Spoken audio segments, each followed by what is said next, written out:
All right, welcome to Chapter 9, Democracy in America. In this section, we're going to talk about how democracy kind of continued to develop and continued to grow and face issues as we move towards the Civil War. On May 30th of 1806, Andrew Jackson, a 39-year-old Tennessee lawyer, came within inches of death. A duelist bullet had struck him in the chest, just shy of his heart. The man who fired the gun was supposedly the best shot in Tennessee. But the wounded Jackson remained standing, bleeding. He slowly steadied his aim and returned fire. The other man drops to the ground, mortally wounded. Jackson, still carrying the bullet in his chest, later boasted, "I should have hit him if he had shot me through the brain." Basically, Jackson thought, I'd have killed this guy even if he shot me in the head. Quite proud of himself. The duel in Logan County, Kentucky was one of the many that Jackson fought during the course of his long and highly controversial career. The tenacity, toughness, and vengefulness that carried Jackson alive out of that duel, and the mythology and symbolism that would be attached to it, also would characterize many of his later dealings on the battlefield and in politics. By the time of his death, almost 40 years later, Andrew Jackson would become an enduring and controversial symbol, a kind of cipher to gauge the ways that various Americans thought about their country. Now we'll talk here in Section 2 about the democracy in the early republic. Now, as we've talked about many times before, many Americans today think democracy is a great thing. We tend to think that the nation's early political leaders also believe the same thing. But as we've said before, that wasn't the case. For many founders, they simply did not see democracy as viable.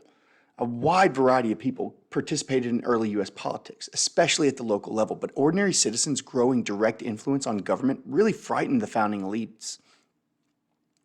At the Constitutional Convention in 1787, Alexander Hamilton warned of the vices of democracy, and he said that he actually considered the British government, with its king and powerful king and parliament, the best in the world. Another convention delegate, Elbridge Gerry of Massachusetts, who actually eventually refused to sign the finished Constitution, agreed. The evils we experience flow from an excess of democracy, he proclaimed.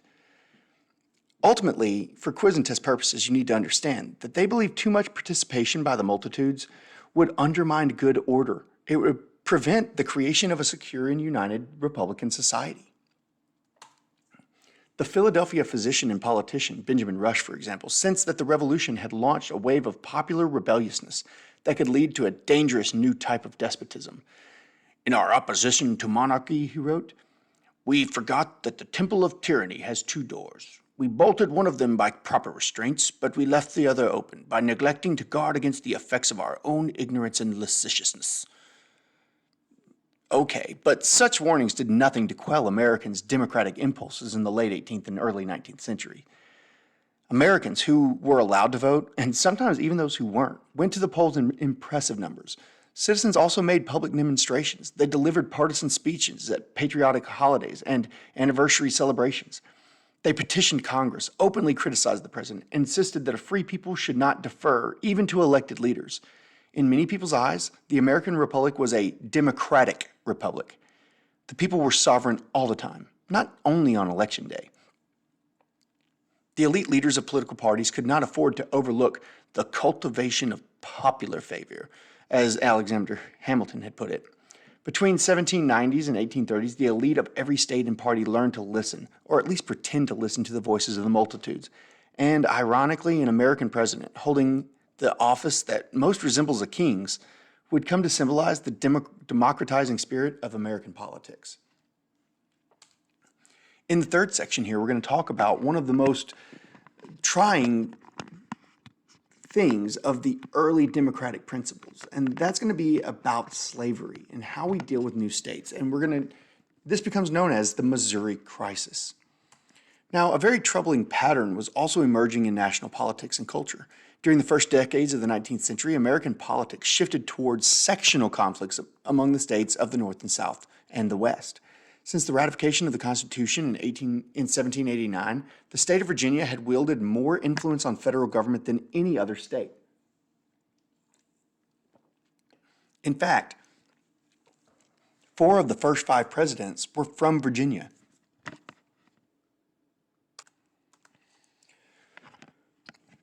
Immigration caused by the market revolution, however, caused the country's population to grow fastest in northern states like New York, and northern political leaders were becoming wary of what they perceived to be a disproportionate influence in federal politics by Virginia and other southern states. Furthermore, many Northerners feared that the southern states' common interest in protecting slavery was creating a congressional voting bloc that would be difficult for free states to overcome. The North and South began to clash over federal policies as northern states gradually ended slavery, but southern states came to depend even more on slave labor. The most important instance of these rising tensions erupted in the Missouri Crisis. When white settlers in Missouri, a new territory that had been carved out of the Louisiana Purchase, applied for statehood in 1819, the balance of political power between northern and southern states became the focus of public debate. Missouri already had more than 10,000 slaves and was poised to join the southern slave states in Congress.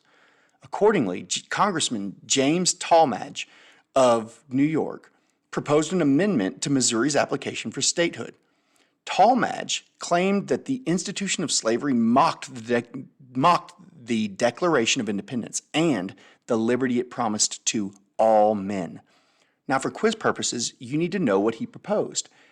What he said was that Congress should admit Missouri as a state only if bringing more slaves to Missouri were prohibited and children born to the slaves there were freed at the age of 25. Now, congressmen like Tallmadge opposed slavery for moral reasons, but they also wanted to maintain a sectional balance of power. Unsurprisingly, the Tallmadge Amendment met with firm resistance from Southern politicians. It passed in the House of Representatives because of the support of nearly all the northern congressmen who had a majority there, but it was quickly defeated in the Senate. When Congress reconvened in 1820, a senator from Illinois, another new western state, proposed a compromise. Jesse Thomas hoped his offer would not only end the Missouri Crisis, but would also prevent any future sectional disputes over slavery and statehood. Senator Henry Clay of Kentucky joined in promoting the deal, earning himself the nickname the Great Compromiser. Their bargain, the Missouri Compromise of 1820, contained 3 parts, which you need to know all 3 of these parts for quiz and test purposes. First, Congress would admit Missouri as a slave state. Second, Congress would admit Maine, which up to this point had been a territory of Massachusetts, as a free state. This would maintain the balance between the number of free and slave states. Third, the rest of Louisiana Purchase territory would be divided along the 36-degree, 30-minute line of latitude, or in other words, along the southern border of Missouri.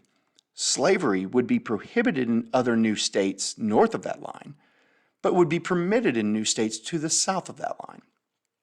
The compromise passed both houses of Congress, and the Missouri Crisis ended peacefully. Not everyone, however, felt relieved. The Missouri Crisis made the sectional nature of American politics impossible to ignore. The Missouri Crisis split the Democratic-Republican Party entirely along sectional lines, which suggested trouble to come. Worse, the Missouri Crisis demonstrated the volatility of the slavery debate. Many Americans, including 77-year-old Thomas Jefferson, were alarmed at how readily some Americans spoke of disunion and even civil war over the issue. This momentous question, like a free fire bell in the night, awakened and filled me with terror, Jefferson wrote. I considered it at once as the death knell of the Union. For now, the Missouri Crisis did not result in disunion and civil war as Jefferson and others feared, but it also failed to settle the issue of slavery's expansion into new western territories, which would be an issue that would cause even worse troubles in the years ahead. In the next few sections, we will talk about the presidency of Andrew Jackson and his rise and some of the crises that he faced. Thanks.